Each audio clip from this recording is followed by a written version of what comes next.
Pour parler de l'énergie, quoi de mieux que de recevoir un batteur? Mais pas n'importe quel batteur. Mon ami Hugo Saint-Cyr.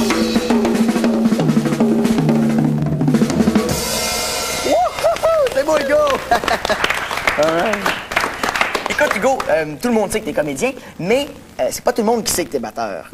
Pourtant, ça fait longtemps que tu fais ça. Ça fait pas mal longtemps, ça fait 10 ans. Ça fait 9-10 ans. J'ai commencé, j'avais 7-8 ans à peu près. Je vais avoir 18 ans bientôt. Là, mon père il a sorti ses vieux drums parce que mon père jouait du drum quand il était jeune. T'sais. Ah, OK, c'est une affaire de famille. C'est ça, c'est une affaire de famille. Ça, c'est clair que tu as une passion pour la musique. Définitivement. Qu'est-ce que tu ressens quand tu t'assis derrière ta batterie? Qu'est-ce que ça te donne là, comme feeling? Ben, ça donne un feeling. Des fois, le monde pense que ça donne un feeling de défoulement ou quoi que ce soit parce que tu fais des gros mouvements avec tes bras, mais t'as pas, comme tu as vu, t'as pas besoin de faire des gros mouvements avec les bras.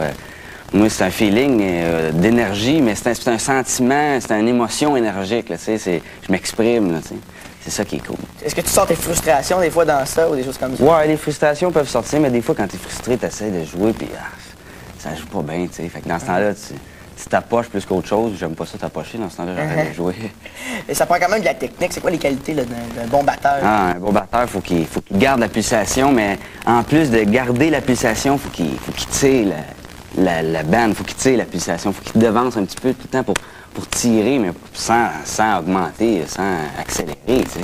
Mais garder le temps, le beat, la pulsation, c'est très important. Puis pas jouer trop fort, des fois, ça dépend quand est-ce que...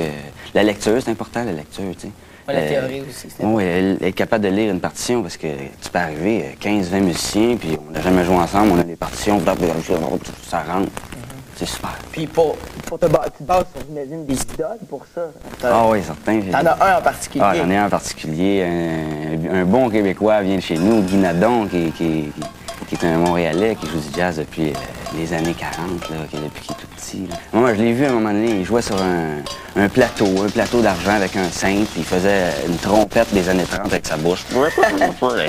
Puis là, plus tard, tu veux continuer dans ça, j'imagine aussi. Ah, ben oui, moi, je vais arriver à mixer tout ça, la musique, le théâtre, la TV, la danse, le chant. Fait pour les arts du début à la fin. Ah, ouais. Tu nous fais ça en terminant? Ah, je te fais ça en terminant, mon boy. En terminant avec un petit beat latin, peut-être, OK? Oh oui, parfait. Okay. Merci, Hugo Saint-Cyr.